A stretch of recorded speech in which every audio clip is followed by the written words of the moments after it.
পবিত্র রমজান মাসে সকল মুসলিমের জন্য রোজা রাখা ফরজ, কিন্তু যারা ডায়াবেটিসে আক্রান্ত তারা রোজা রাখতে ভয় পান, কারণ ডায়াবেটিস এমন একটি রোগ যার সঙ্গে খাবারের ঘনিষ্ঠ সম্পর্ক রয়েছে। খাবারের ক্ষেত্রে ডায়াবেটিস রোগীকে মেনে চলতে হয় অনেক নিয়মকানুন, একই সঙ্গে জীবনযাপনেও আনতে হয় শৃঙ্খলা। রোজার সময় আমাদের স্বাভাবিক জীবনযাপনে অনেক পরিবর্তন হয়।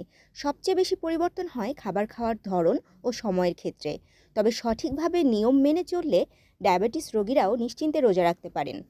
আজ আমরা জানব ডায়াবেটিস রোগীদের খাদ্য নিয়ন্ত্রণ ও ব্যবস্থাপনা সম্পর্কে।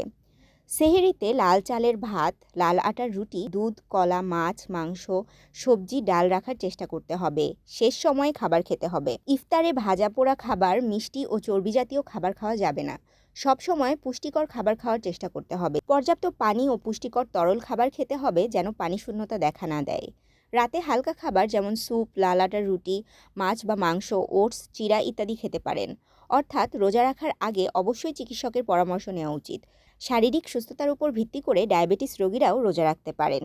তাশরিফা তৃষা, তরঙ্গ টিভি, ঢাকা।